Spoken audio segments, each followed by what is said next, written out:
रेशमा बहुत ज़्यादा खूबसूरत और अमीर लड़की हुआ करती थी, इसीलिए सारे गांव के लोग उससे जेलस हुआ करते थे।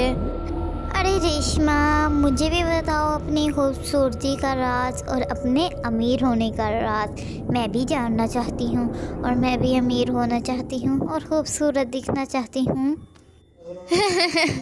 अरे ये सब कुछ तो मुझे विरासत में मिला था, इसीलिए मैं इतनी ज़्यादा खूबसूरत और अमीर हूँ। खैर छोड़ो ना, तुम बताओ क्या पियोगी। इसी तरह वो हमेशा बात को उल्टा दिया करती थी, मगर एक बुरी बात उसके बारे में ये थी कि वो रात के वक्त एक चुड़ैल बन जाती थी जो बहुत ज़्यादा बदसूरत थी क्योंकि उस पर किसी ने जादू किया था। दूसरी तरफ विमला।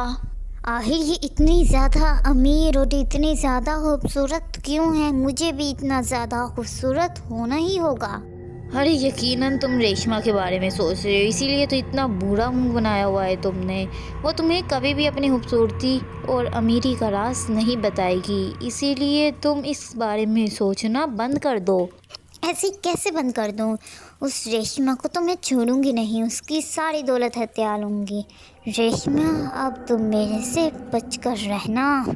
इस पर उसका शौहर गुस्से से कहता है, मैंने तुम्हें कितनी बार कहा है कि रेशमा के बारे में सोचना बंद कर दो। वो तुम्हें कभी नहीं बताएगी कि वो इतनी अमीर क्यों है और इतनी ज़्यादा खूबसूरत क्यों है, क्योंकि ये सब कुछ उसे विरासत में मिला है।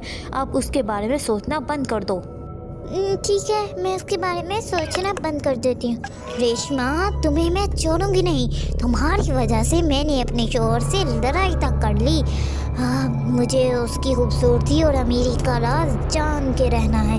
आज रात मैं उसके ऊपर नजर रखूंगी और मुझे पता चल जाएगा कि वो इतनी अमीर क्यों है। जैसे ही रात के वक्त वो उसके घर जाती है तो वो चुड़ैल उसे देख लेती है, फिर उसके बाद वो उसे मार डालती है। रेशमा रात के वक्त जब भी चुड़ैल बनती थी उसे उस पर काबू नहीं रहता था। ये बात पूरे गांव में फैल जाती है, लेकिन कोई कुछ नहीं कर पाता और फिर सारे गांव वाले वो गांव छोड़कर भाग जाते हैं।